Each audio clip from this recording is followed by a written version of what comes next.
वीरेन था भी नहीं, वो आया था कि नहीं आया। अमन की जिंदगी के ये आखिरी पल हैं जिनमें वो पत्नी नेहा से उसकी बेवफाई की सफाई मांग रहा है। बस इसके कुछ पल बाद ही अमन ने पंखे से लटक कर खुदकुशी कर ली। खुदकुशी की वो तस्वीरें भी कैमरे में कैद हो गईं। आप जानकर हैरान रह जाएंगे कि अमन की खुदकुशी की वो तस्वीरें उसकी पत्नी नेहा के मोबाइल में रिकॉर्ड हो गई थीं। यानी पति जब गले में फांसी का फंदा डालकर मरने की तैयारी कर रहा था, तब पत्नी नेहा उसकी खुदकुशी का वीडियो बना रही थी। लेकिन ये नौबत आई कैसे, पहले उसके बारे में जान लीजिए। नेहा और अमन हावड़ा के रहने वाले हैं। दोनों के बीच 5 साल तक चले अफेयर के बाद दोनों ने दिसंबर 2020 में शादी कर ली। हमारी भाई की मैरिज हुई थी 11 दिसंबर। वो लव मैरिज थी, 5-6 साल का रिलेशनशिप था उसका। तो घर में हम लोग पहले से ही कोर्ट मैरिज कर चुके थे, दोनों एग्री थे, कोर्ट मैरिज कर चुके थे। 11 दिसंबर को हम लोग उसका सोशल मैरिज करवाए थे, प्रॉपर वे में सब कुछ। और लड़की के माँ बाप इसमें इन्वॉल्व नहीं थे, क्योंकि लड़की के माँ बाप नहीं चाहते थे। मेरे घर पे भी आके उसकी मम्मी बोली कि नेहा तुम अमन से शादी करना चाहती हो, वो वहाँ पे भी एग्री हुई कि हाँ मेरे को अमन से शादी करनी है। उसके बाद सब कुछ सही चल रहा था। हालांकि शादी के बाद से ही अमन और नेहा के बीच पैसों को लेकर कहासुनी होती थी। नेहा के मुताबिक अमन अच्छे पैसे नहीं कमाता था। 31 मार्च को अचानक नेहा हावड़ा से दिल्ली आ गई। अमन ने उसके साथ चलने को कहा, लेकिन वो अमन को साथ लेकर नहीं गई।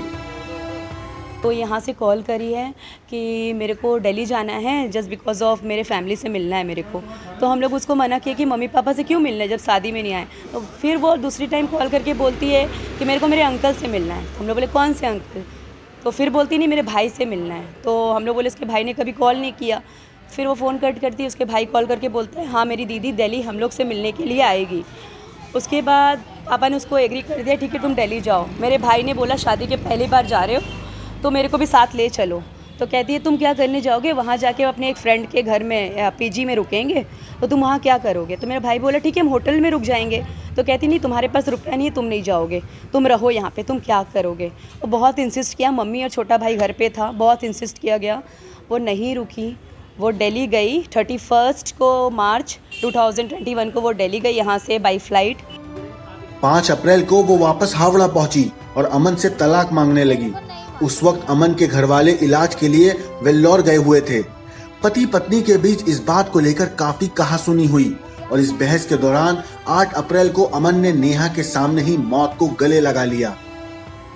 8 के नाइट को अराउंड 8 PM हम लोग को मेरे लैंडलॉर्ड का कॉल आता है। लैंडलॉर्ड का कॉल आता है कि आप लोग के घर में कुछ हो रहा है।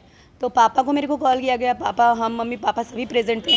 तुरंत में पापा ने बोला क्या हुआ भैया क्या हुआ? तो बोले नहीं आप कॉल करिए। मेरे भाई को पापा ने कॉल लगाया, नहीं रिसीव हुआ। जब दोबारा कॉल किया गया तो पता चला कि मेरा भाई सुसाइड कर लिया है। आज उसके फ़ोन में हम लोगों ने उसका फ़ोन एक्चुअली में ले लिया था, क्योंकि वहीं से वो भागने का प्लान कर रही थी। किसी ने उसको नोट किया कि वो भाग रही थी, क्योंकि मासी ने उसको पकड़ के अपने गाड़ी में बैठाया कि घर चलो। वो वहीं से भाग रही थी हॉस्पिटल से ही। और तो हमने बोला उसका फ़ोन रख लो। तो आज उसका फ़ोन हमने उसे पासवर्ड लेकर, जैसे भी वो पासवर्ड दे नहीं रही थी, आज तीसरे दिन हो गया है, तो पासवर्ड लेके हम लोगों ने उसका फ़ोन खोला है। तो गैलरी से सब कुछ डिलीट था। इवन आईफोन में रिसेंट वीडियो में रहता है वो भी डिलीट था, डिलीटेड में। फिर गैलरी में हमें 1-2-4 वीडियोस मिले जो मेरे भाई उस दिन का था। तो प्रेजेंट में वो लोग दोनों आपस में, मेरा भाई उसको बोल रहा था कि किसी के साथ बात हुई है, आप दिल्ली में किसी के साथ थे, मैं देख चुका हूँ, मुझे क्लियर बता दो। कोई काजल और रानी का नाम भी इन्वॉल्व हो रहा था उस वीडियो में। बाद में पता चला कि दरअसल अमन ने नेहा की कुछ आपत्तिजनक तस्वीरें किसी दूसरे शख्स के साथ देख ली थी। हालांकि नेहा के मुताबिक अमन अक्सर मरने की धमकी दिया करता था, तो उसे लगा कि वो मजाक कर रहा है। पुलिस ने नेहा को खुदकुशी के लिए उकसाने के आरोप में गिरफ्तार कर लिया है। लेकिन जिस तरह से 4 महीने के अंदर एक लव मैरिज हेट मैरिज बन गई, वो समाज में दरकते रिश्तों की ओर इशारा करता है। Bureau report, crime.